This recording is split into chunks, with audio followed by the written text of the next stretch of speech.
नमस्कार दोस्तों, मैं के आपका फिर से स्वागत करता हूं हमारे चैनल के सब जानता है में। दोस्तों, हमारी दुनिया के बारे में कई ऐसी बातें हैं जो हमारे जहन में इस कदर बस गई हैं कि हम उनके बारे में कभी सवाल नहीं करते। हम मान लेते हैं कि जो हम जानते हैं वो सही होगा, लेकिन ऐसा जरूरी नहीं।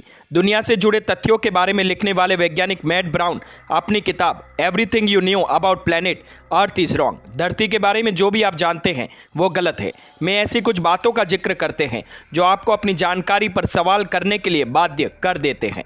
जमीन, समुद्र तट, ताकत और व्यवसाय को लेकर आपस में लड़ने वाले देशों के बीच पृथ्वी पर कई जगह नो मैंस लैंड होने की जानकारी आपको होगी। अंतर्राष्ट्रीय कानून के अनुसार ये दो देशों की सीमाओं के बीच का खाली इलाका होता है जिसे कोई भी देश कानूनी तौर पर नियंत्रित नहीं करता है। हालांकि इस पर कानूनी दावा किया जा सकता है, लेकिन अफ्रीका में एक जगह है जिस पर कोई भी देश अपना अधिकार नहीं चाहता। बीर ताविल नाम का यह इलाका 2060 वर्ग किलोमीटर का है और मिस्र और सूडान की सीमाओं के बीच है। 20वीं शताब्दी की शुरुआत में अस्तित्व में आया था नो मैंस लैंड। यह इलाका 20वीं शताब्दी की शुरुआत में अस्तित्व में आया था, जब मिस्र और सूडान ने अपनी सीमाएं कुछ इस तरह से बनाई कि यह इलाका दोनों में से किसी का भी नहीं रहा। बीर ताविल सूखाग्रस्त इलाका है और यहाँ की ज़मीन बंजर है, लिहाजा इस पर दावा कोई नहीं करना चाहता, लेकिन इस इलाके के कई लोगों को अपनी तरफ आकर्षित भी किया है। 2014 में अमेरिका के वर्जीनिया के एक किसान ने यहाँ एक झंडा लगाकर खुद को उत्तरी सूडान के राज्य का गवर्नर घोषित कर दिया था और वे चाहते थे कि उनकी बेटी राजकुमारी बने। दुनिया का चक्कर लगाने वाला पहला व्यक्ति कौन था, क्या आप जानते हैं? तो आइए जानते हैं। क्या पुर्तगाली खोजकर्ता फर्डिनेंड मैगलन दुनिया का चक्कर लगाने वाला पहला व्यक्ति था? क्या उन्होंने दुनिया के सबसे बड़े समुद्र को अपने नाम कर दिया था?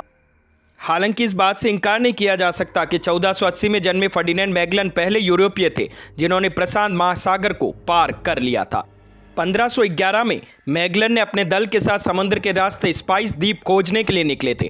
कई देशों से गुजरकर आखिर 3 साल बाद यह दल उसी जगह लौटा जहां वो चला था। हालांकि स्पेन से चली इस यात्रा को पूरा करने में खुशी मनाने के लिए कम ही लोग जिंदा बचे थे।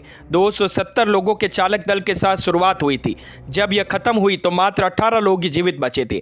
यात्रा के दौरान मैगलन की भी मौत हो गई थी। इस यात्रा के दौरान साल 1521 में मैगलन फिलीपींस के पूर्वी तट पर पहुंचे। वहां के मूल निवासी उन्हें सीबू द्वीप लेकर के गए। मैगलन और उनके चालक दल के सदस्य सीबू में रहने वालों को अच्छा दोस्त बन गए। इतनी गहरी दोस्ती हुई कि मैगलन अपने दोस्तों को पड़ोसी द्वीप में रहने वाले उनके दुश्मनों के आक्रमण से बचाने के लिए तैयार हो गए।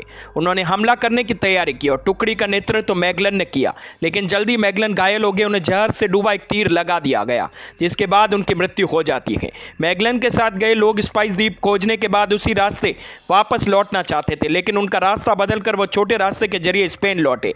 मैगलन ने इस रास्ते को प्रशांत महासागर कहा, लेकिन इसे देखने वाले वो पहले यूरोपीय नहीं थे। सालों बाद स्पेन के खोजकर्ता वास्को नूनेज डी बालपोआ पनामा से होते हुए प्रशांत महासागर के किनारे पहुंचे और अपनी तलवार को हवा में लहराकर उन्होंने इसे खोजने का दावा भी किया था। दोस्तों, क्या आप जानते हैं कि समंदर के किनारे जमीन होती है कि नहीं? तो आइए जानते हैं। हम ये मानते हैं कि पानी से भरे समंदर के दूसरे छोर का शायद पता ना चल सके, लेकिन इसका कम से कम एक किनारा तो जरूर होता है।